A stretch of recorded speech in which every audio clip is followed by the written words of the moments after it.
Proceed. with Counsel, your... I refer to your complaint, Article 2, and I will read it.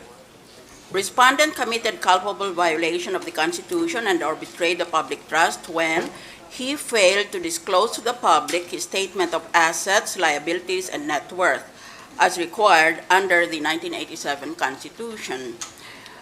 I do not need to underline that what you say, what you allege against the respondent is that he failed to disclose to the public his statement of assets, liabilities, and net worth, which I shall call SALN or SALN. Under the rules, you are not allowed to introduce evidence that is not relevant to the failure to disclose to the public, the SALN. But in the spirit of liberality, this court has allowed you to do so. Now, I will proceed to the discussion of Article 2 under your paragraph 2.3, and I quote, "It is also reported that some of the properties of respondent are not included in his declaration of his assets, liabilities, and net worth in violation of the Anti-graft and Corrupt Practices Act." First question to you.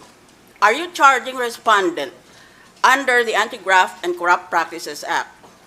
Your Honor, please, to answer the question with the permission of the Honorable Presiding Officer Proceed.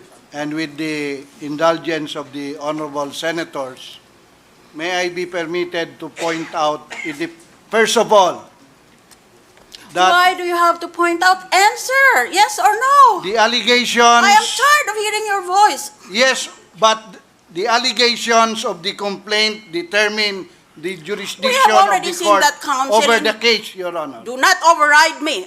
We've already heard that on your pleadings. You've said that in your motion for subpoena. You've said that in your memorandum.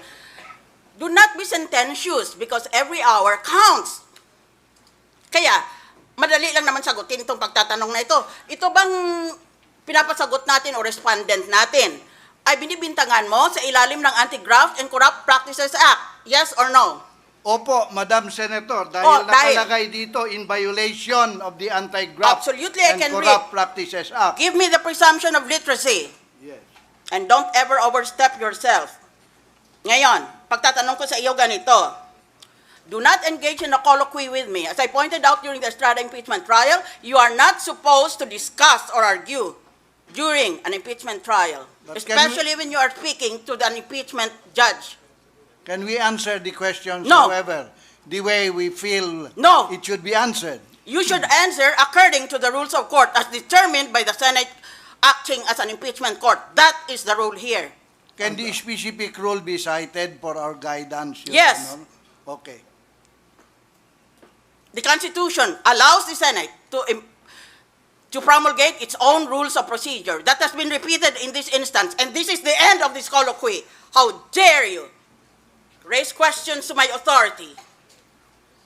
Be careful, because I might request my colleagues to inhibit you and disqualify you from appearing here. May I intervene, Madam Senator?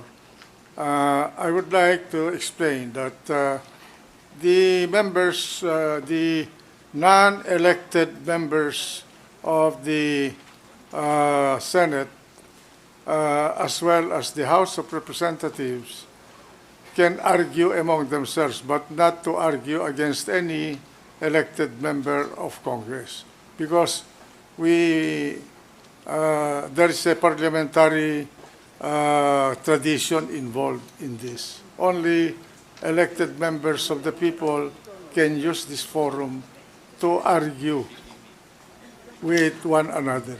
I am a senator judge. I'm not here in my capacity as a politician. Politicians, when I appear in a rally, anyone can heckle me, but you cannot heckle me.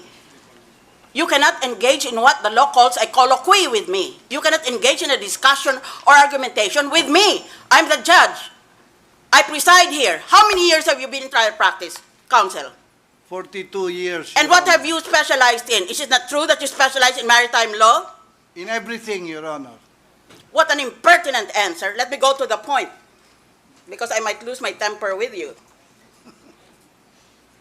Ngayon, sinasabi mo na you are accusing the respondent under the Anti-graft and Corrupt Practices Act.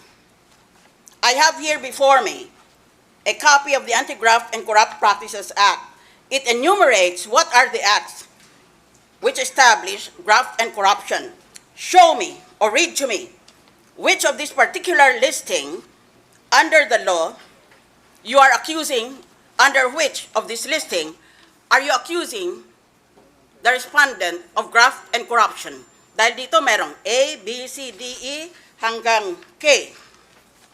I'm talking about Section 3 of the Anti-Graft and Corrupt Practices Act. Number 3, Section 3, Corrupt Practices of Public Officers. O ngayon, turo mo, saan dyan? From letter A to letter K.